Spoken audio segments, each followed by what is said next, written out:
Hey friends, today we are going to be discussing about 20 lessons that I learned from Atomic Habits, something that you can take back to your desk and start implementing. So this video is going to be into two parts, so let's get started.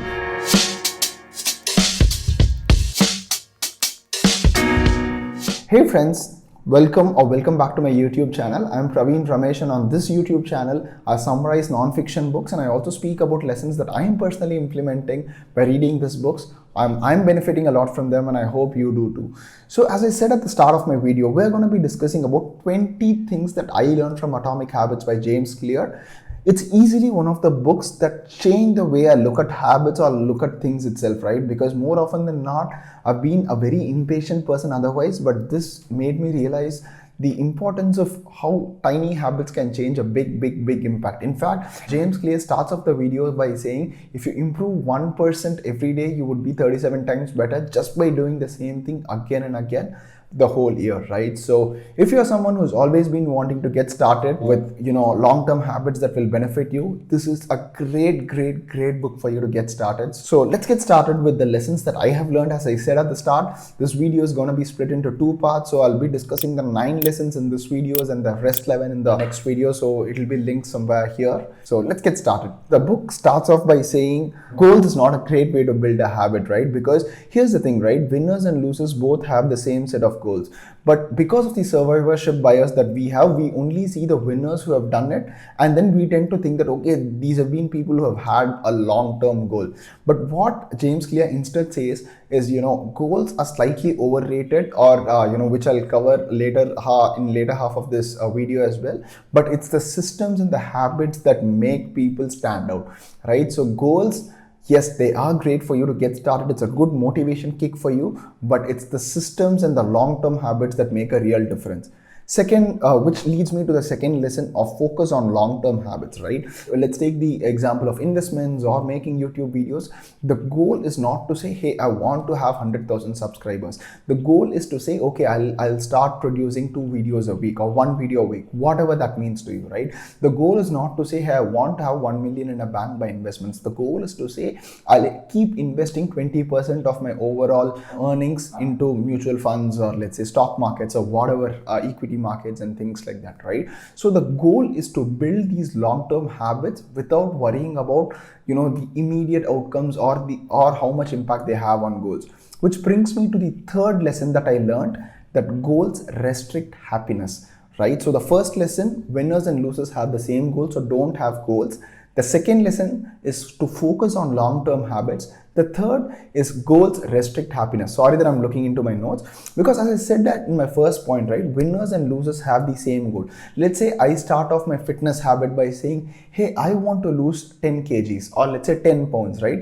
The moment I reach 10 pounds, I don't know what to do, and there is a real chance that I might slip back to my old habits. Rather, what if I start this thing to say, hey, I will be exercising for 3 days a week for eternity, right? So losing weight, or let's say being a healthier self of yourself, is just a byproduct of the long-term habits that you've built.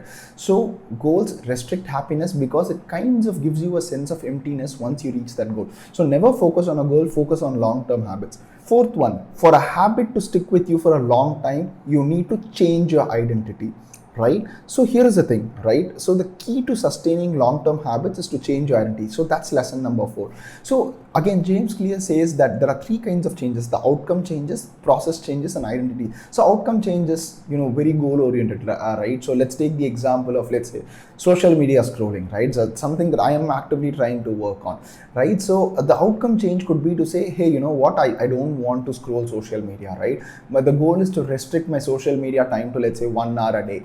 That's an outcome change. The process change is to say, hey, you know what, I'm going to let's say have apps that will restrict my usage. Whereas an identity change goes on to say, hey, I am a mindful person, so I won't do something that wouldn't positively impact my mental health or my mindfulness, right? So that's an identity change. So I've considered myself to be a mindful person, so all the activities I eventually do will fall into my identity, which is of being a mindful person.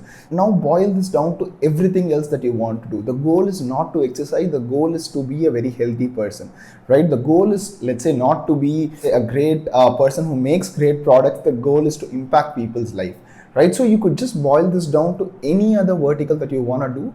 If you change your identity, your habits, and this thing will fall in place, right? So how do you achieve identity change, right? So that's lesson number 5. So for you to stick to a habit, the fourth lesson was to have an identity change. The fifth one is, how do you have an identity change, right? So imagine your future self and prove it to yourself with small wins, right? So here is how it happens. So let's say I wake up one day and say, hey, I want to be a very mindful person, and I'm going to prove that to myself by, let's say, meditating for 10 minutes every day, and then ensuring that I have a system in place to restrict my social media usage or phone usage, right? So the more you prove yourself with these small wins, it's a kind of validation to the identity that you've formed. So the 101 for identity change is to say, hey, tell yourself what kind of person you want to be, prove it to yourself with small wins. So that's my lesson number 5, right? So lesson number 6, there is a 4-step process to change your any behavior, right? So if you take any habit for that example, there is always a cue that kind of triggers a behavior, right? So it can be for good habits as well as bad habits, right? So if you want to do away with bad habits, make the cue very, very unobvious, or make the cue away from you. So in my case, let's say I keep going back to the social media example just to make it a bit relatable. Let's say if I find that I want to keep scrolling social media, what would I be doing? I would remove all cues that tell me that I need to access social media. What would that mean? I would probably switch off all notifications. I would probably remove all these social media apps from my home screen. I would probably have an app that restricts the time I spend on social media, right? So these are basically what I'm doing here, is eliminating all the cues. So make the cue very, very obvious if you want to build a good habit. Eliminate the cues if you want to do away with the habit, right? So make the cue very obvious, make it very attractive, make it easy, and make it rewarding. So these are the 4 things for you to build a good habit, right? So I'll just repeat. Make the cue very obvious. So you're building a good habit, so make the cue very, very obvious. Make it very attractive, because if it's not attractive, you're not going to be sticking with it.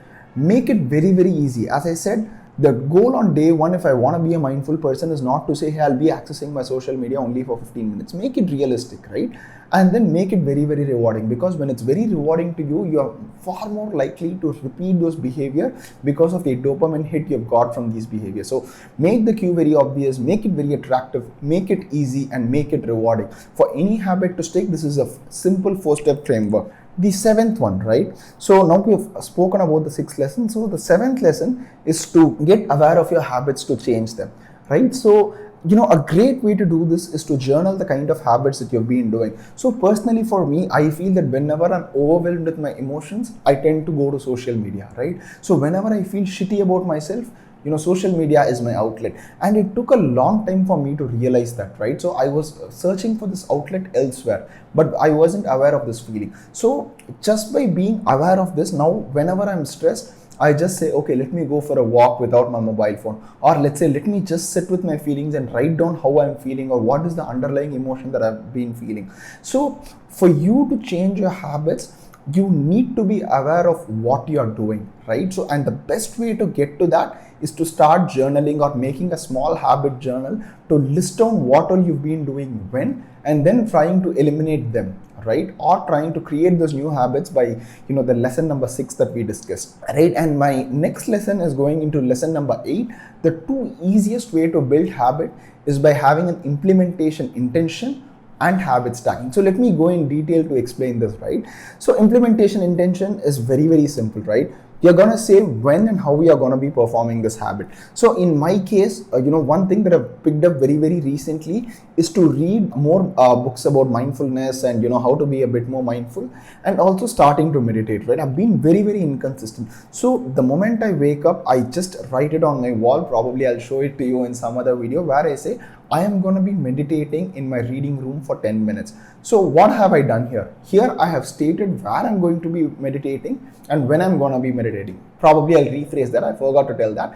I'm going to be meditating for 10 minutes in my reading room after, probably I have my morning coffee, right? So I've stated when I'm going to be meditating, where I'm going to be meditating, and after which activity I'm going to be meditating, right? So I've stated this implementation, and the good thing is I need to stick to this, right? I'm not going to be meditating for 30 minutes or 45 minutes on day one. Just 10 minutes, I've stated when and where I'm going to be doing that, and that's implementation intention. The second one is habit stacking. Right, so habit stacking is very simple, right? So stack a habit on top of what you're already doing regularly, right? For example, in my case, I'm into reading a lot more. So I say whenever I complete a book, I try and write a script for my video. Or it could be as simple as saying, hey, whenever I have my morning coffee, which is the example that we previously told, I'll come and meditate.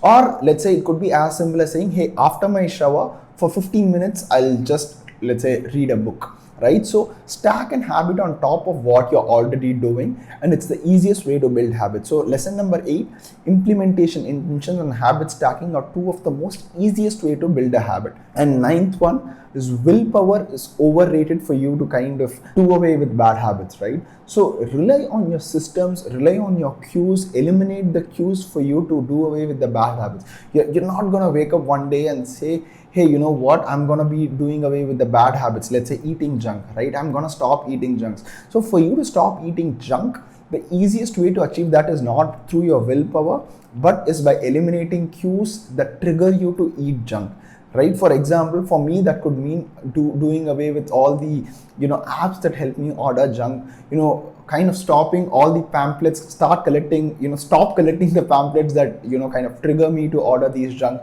and just stopping to read about things that will kind of trigger me to eat junk, right? So I'm eliminating the cues and not relying on my willpower to get do away with bad habits. So that's lesson number 9. Don't rely on your willpower, rather rely on eliminating the cues and rely on your systems to do away with your bad habits. So I'll see you in the part 2 of the video, where I'll elaborate on the other 11 lessons that you could implement to kind of have a great set of habits that will make a long-term impact. See you in the other video.